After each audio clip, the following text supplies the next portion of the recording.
Shalom, everyone. I'm on the road heading down to southern Utah, and I just had some thoughts come to mind that I wanted to share with all of you. So I've been thinking about last live stream, the teaching from the book of Judges, all about polygamy, Abimelech, and the great lie of all tyrants. If you haven't yet seen the live stream, then what I'm about to share with you, you may not fully grasp. But, hey, go check out the live stream. Go watch it for yourself and see it for yourself. But I've been thinking more about what was said, and I had this additional thought that, came to mind just now as I'm on the road. You've got Abimelech, and he is the son of Gideon and Gideon's concubine who lived in Shechem. Now, a concubine is a female slave, one that was a slave who has been raised up to a higher status, right? And then once a husband, has taken for himself a concubine, he is required to take care of her in the exact same way that he takes care of one of his wives. So basically, the difference between a wife and a concubine is that a man who takes a wife is a woman who wasn't a slave, wasn't previously a slave. Whereas a concubine is a man taking a woman who was previously a slave, and in the ancient world, they were considered to be of a lesser status. Concubines were of a lesser social status than wives, but men were required to take care of them exactly the same way they took care of their wives. Think of Jacob, who was also Israel, right?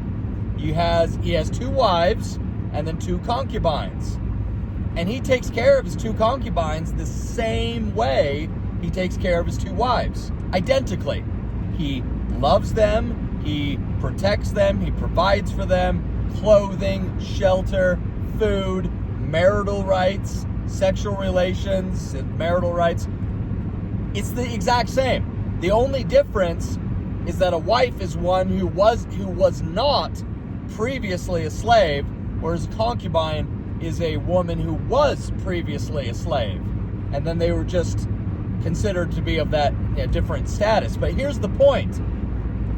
A woman who became a man's concubine was raised up from a slave status, lowest of the low status, to a much, much higher status. A status that she by herself never could attain. She couldn't attain that by herself. Now, think about Gideon. Gideon, the man that Jehovah God raised up to be that mighty warrior and judge for the house of Israel, to lead Israel against Midian and conquer and defeat the Midianites, which he did. Gideon was loved by the Israelite people. He was respected by the Israelite people. He was just praised by the Israelites.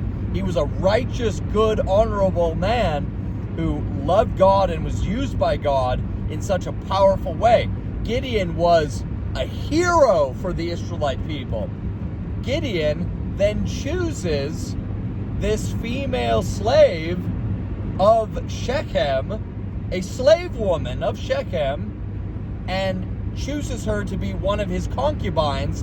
Thus, not only is she raised up from a slave status to a much, much higher status than she could have ever attained by herself, she's the concubine now to the hero of Israel, this respected, renowned, beloved man of Israel. And now she's being provided for and protected and loved and taken care of by the hero of Israel, and she's blessed with a son from the hero of Israel, and this son given that honorable name from Gideon, Abimelech, father of the king, okay? Abimelech, he becomes an adult, and he's corrupted, he's poisoned in his mind and in his heart, exactly like Cain was corrupted in his mind and in his heart.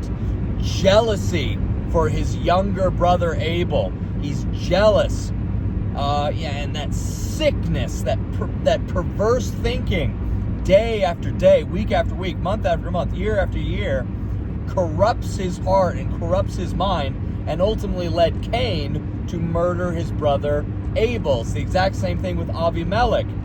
He was corrupted in his heart and corrupted in his mind, because from his perspective, he's looking at his 70 brothers, and they were all sons of Gideon's wives, and the wife is just of a higher status than a concubine. He's looking at his mom and saying, oh, she's only a concubine to Gideon. And I thinking only of himself, because that's what tyrants do, only of himself, I am of lesser status than that of my 70 brothers. Therefore, I'm going to murder my 70 brothers, and I'm going to raise myself up, exalt myself as a king, as a lord, and I'm going to rule with an iron fist, as a tyrant over those that are of me. As you know, this is the lie that he tells the people of Shechem.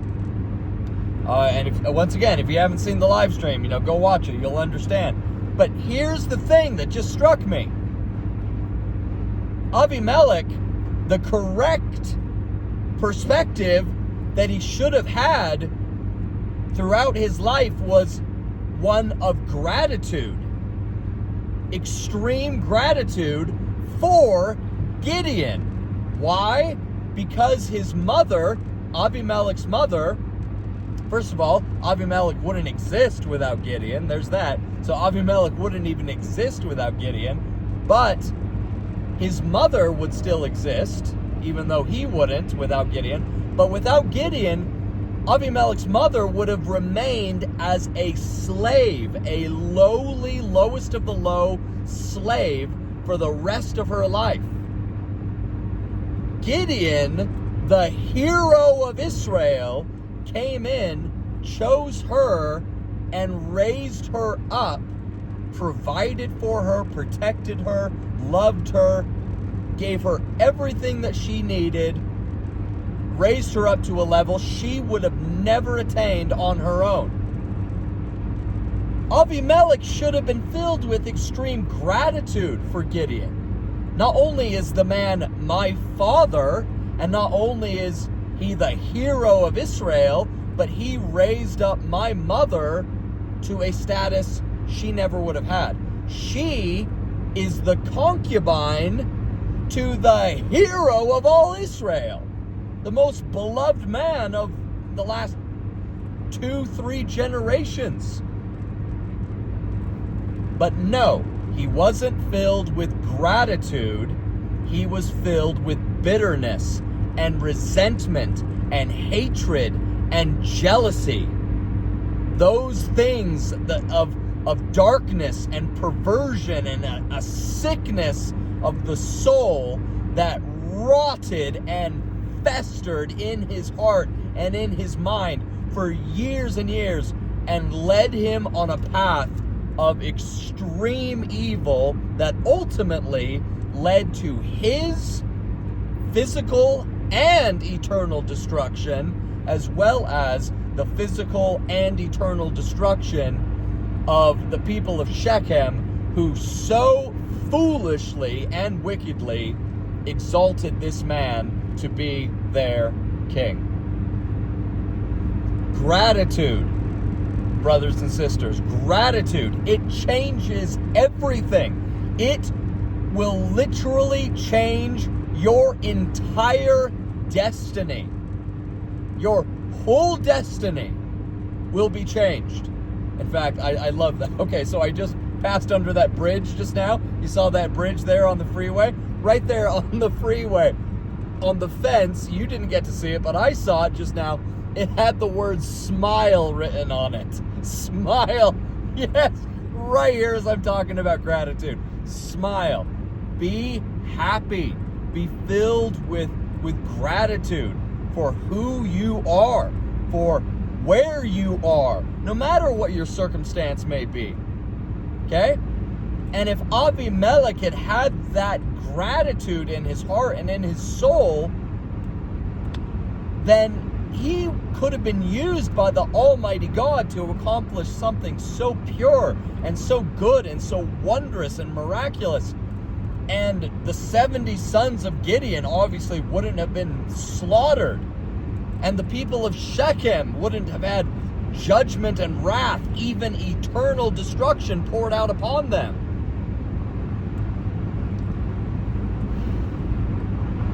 Gratitude. My brothers and sisters, gratitude. I tell you, it changes everything.